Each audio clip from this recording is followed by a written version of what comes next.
Hi friends, welcome back to smart Muthu.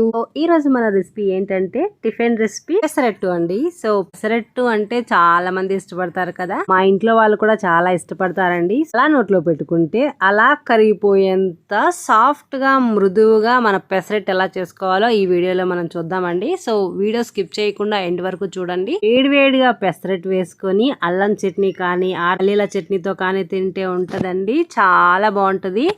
ఈ tasty and అలా నోట్లో పెట్టుకుంటే ఇలా కరిగిపోతే ఎలా చేసుకోవాలో చూసేద్దామా మరి. Let's start.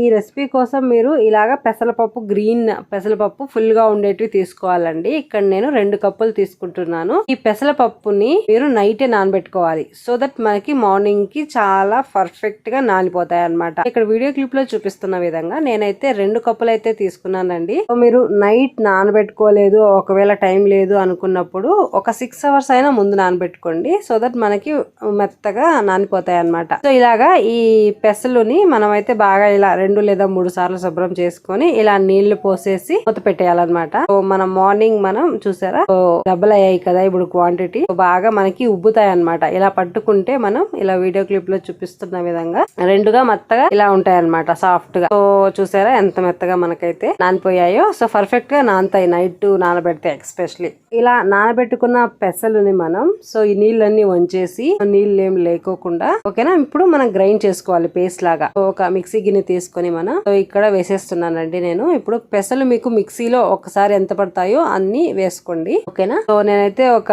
2 లేదా 3 గరిటెలు వేసేసి 2-3 సార్లుగా రుబ్బుతున్నానండి మిక్సీలో. అంతా ఒకేసారి వేస్తే మనకి లోడ్ ఎక్కువ అవుతుంది కదా, ఓకేనా. సో ఇలా వేసుకున్న తర్వాత పచ్చిమిర్చి వేసుకోవాలండి. ఒక 5 to 6 పచ్చిమిర్చి ఇలా మధ్యలో కట్ చేసుకుని అయితే వేసేసుకుందాం. తర్వాత అయితే మనం అల్లం కొంచెం వేసుకోవాలండి. ఆ అల్లాన్ని ఇలా కట్ చేసి సన్న ముక్కలుగా వేసుకుంటే మనకి ఈజీగా గ్రైండ్ అవుతుందండి. లేదంటే అది గ్రైండ్ అయిన తర్వాత కూడా చిన్న చిన్న ముక్కల పార్టికల్స్ లా మిగిలిపోతాయి అన్నమాట, ఓకేనా. సో గచ్చాపచ్చా కొట్టుకొని కూడా వేసుకోవచ్చు, అది మీ చాయిస్ అన్నమాట. ఎలా కంఫర్ట్ గా ఉంటే ఆర్ మిక్సీ కెపాసిటీ ఉంటది కదండి, సో దాన్ని బట్టి కూడా మనం వేసుకోవచ్చు. గచ్చాపచ్చా గానా, లేదంటే ఇలా అల్లం సన్న ముక్కలు కానా, లేదంటే పెద్ద ముక్కలు కానా అనేది దాన్ని బట్టి మనం వేసుకోవాలి. తర్వాత అయితే మనం పచ్చి కరివేపాకు కొద్దిగా వేసుకోండి ఇందులోకే, ఓకేనా. సో ఈ పచ్చి కరివేపాకు వేసుకున్న తర్వాత ఉప్పు అయితే వేసుకోవాలండి. మనం సాల్ట్ 2 టేబుల్ స్పూన్లు వేసేస్తున్నాను. తర్వాత అలాగే దాంతో పాటు జీలకర్ర ఒక 2 టేబుల్ స్పూన్లు వేసేస్తున్నానండి. దీంతో పాటు జీలకర్ర కూడా వేసేసుకున్న తర్వాత సో ఇప్పుడు కొద్దిగా ఒక 3 to 4 table spoon of water వేసుకొని దీన్ని నున్నగా ఇలా వీడియో క్లిప్ లో చూపిస్తున్న విధంగా గ్రైండ్ చేసుకోవాలన్నమాట. ఇలా గ్రైండ్ చేసుకున్న ఇప్పుడు పెసరట్టు ఈ పిండిని మనం ఒక గిన్నెలో ట్రాన్స్ఫర్ చేసుకుందామండి. చూసారా ఈ కన్సిస్టెన్సీలో వచ్చేంత వరకు మీరైతే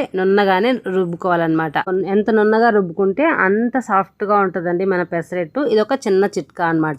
ఇప్పుడు మనం మిక్సీలో రుబ్బుకున్న ఈ పెసరట్టు పిండిని అయితే ఒక గిన్నెలోకి ట్రాన్స్ఫర్ చేస్తున్నానండి. ఈ గిన్నెలోకి ట్రాన్స్ఫర్ చేసుకొని ఇప్పుడు వాటర్ ఏం యాడ్ చేయాల్సిన అవసరం లేదండి. ఈ కన్సిస్టెన్సీనే మన పెసరట్టుకు సరిపోతుంది అనమాట. కొంచెం థిక్గానే ఉండాలి, ఓకేనా. సో ఇక గిన్నెలోకి తీసుకున్న తర్వాత ఇప్పుడు కొద్దిగా మీకు ఇది ఆప్షనల్ అనమాట. వాటర్ యాడ్ చేసుకోవాలి అనుకుంటే మనం టీ తాగుతాం కదా, ఆ టీ కప్ వాటర్ అయితే యాడ్ చేసుకోండి, ఓకేనా. నేను చూపించిన కన్సిస్టెన్సీకి అయితే, నేను తీసుకున్న కన్సిస్టెన్సీకి అయితే అవే సరిపోతాయండి. మీ క్వాంటిటీని బట్టి మీరు అడ్జస్ట్ చేసుకోవాలన్నమాట. టీ కప్ వాటర్ పోసాక చూడండి ఈ కన్సిస్టెన్సీలో ఉండాలి మన పిండి. సో ఇలా ఉంటే సో పర్ఫెక్ట్ గా సరిపోతుంది అనమాట. సో ఈ పిండిని ఇప్పుడు పక్కన పెట్టేసుకుందాం. సో ఇప్పుడైతే మనం గ్యాస్ మీద మన దోశ పెనాన్ని పెట్టుకోవాలి. సో దోశ ప్యాన్ ని పెట్టుకొని అది కొద్దిగా వేడైన తర్వాత సో ఇట్లా లైట్ గా ఆయిల్ అప్లై చేయండి ప్యాన్ పైన, ఓకేనా. సో మీ దగ్గర నెయ్యి ఉంటే నెయ్యి కూడా వేసుకోవచ్చు అండి. ఇది ఇంకా టేస్ట్ ని డబల్ చేస్తుంది. ఇది పూర్తిగా ఆప్షనల్, మీ దగ్గర ఉంటే వేసుకోవచ్చు ఆర్ మీకు ఇష్టమైతేనే వేసుకోవచ్చు, లేదనుకుంటే నార్మల్ ఆయిల్ అప్లై చేసేయండి.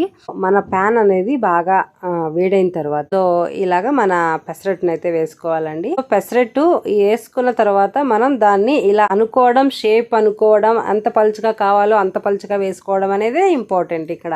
తర్వాత అంచుల వెంబడి నెయ్యి కానీ నూనె కానీ వేసుకోండి, లేదంటే మీ దగ్గర ఆయిల్ స్ప్రే అలా ఉన్నా స్ప్రే చేసుకోవచ్చు అనమాట. సో ఇప్పుడు నేనైతే ఒక స్పూన్ నెయ్యి వేస్తున్నానండి. సో అంచుల్లో వేసుకోండి. సో వేసుకొని మన నెయ్యి ఒక పెద్ద టేబుల్ స్పూన్ అయితే వేసేస్తున్నామండి. సో తర్వాత ఇప్పుడు మీరు ఆనియన్ ఒక 2 ఆనియన్స్ తీసుకోండి. సో ఆనియన్స్ మీకు ఎంత సన్నగా వీలైతే అంత సన్నగా కట్ చేయండి. లేదంటే ఆనియన్స్ ప్రెషర్ వస్తుంది కదా, దాంట్లో అయితే ప్రెస్ చేసుకుంటే చాలా సన్నగా అవుతాయి అనమాట. సో అలా కట్ చేసుకున్న ఆనియన్స్ ఇప్పుడు మన పెసరట్టు పైన అయితే ఇలా లైట్ గా చల్లుకోండి. 2 to 3 minutes లో అయితే మనకి అంచుల అన్నమాట లైట్ గోల్డెన్ కలర్ అయితే చేంజ్ అవుతుంది అనమాట మన పెసరెట్టు. అప్పుడు మనం పెసరెట్ ని తిప్పి వేసుకొని ఇంకా సర్వ్ చేసుకోవడమే అన్నమాట. వేసిన నెయ్యితో పెసరట్టు దీంట్లో పల్లీల చట్నీ అల్లం చట్నీ కానీ వేసుకొని తింటే ఉంటుందండి. అలా తింటుంటే అలా నోట్లో కరిగిపోతుంది అనుకోండి. సో ఇలాగా మీకు ఎంత కన్సిస్టెన్సీ ఎంత క్వాంటిటీలో కావాలో అన్ని దోశలు హ్యాపీగా తినొచ్చు. ఇంకా 2 ఎక్కువ దోశలు తింటారనుకోండి, అంత టేస్టీగా ఉంటాయి. మరి ఈ రెసిపీ మీకు నచ్చిందా అయితే ఖచ్చితంగా ట్రై చేస్తారు కదా. ట్రై చేసిన తర్వాత ఖచ్చితంగా కమెంట్స్ అయితే చెప్పండి ప్లీజ్. సో లేదంటే మీరు ఒక ఫోటో చేసి అప్లోడ్ చేయొచ్చు అనమాట. సో మీకు ఈ వీడియో నచ్చినట్లయితే మీ ఫ్రెండ్స్ కి రిలేటివ్ కి షేర్ చేయండి, లైక్ చేయండి. సో మీరు చేసే చిన్న లైక్ యూజర్స్ కి అయితే మన యూట్యూబ్ అనేది మన వీడియోని రికమెండ్ చేస్తుందండి. సో మీకు ఈ వీడియో నచ్చినట్లయితే లైక్ చేయడం అయితే మర్చిపోకండి. ఇది నా చిన్న రిక్వెస్ట్. సో మరిన్ని new and tasty and simple recipes కోసం ఈ స్మార్ట్ ముత్తు ఛానల్ అయితే ఫాలో అవ్వండి. So thank you so much. Subscribe for more. Bye.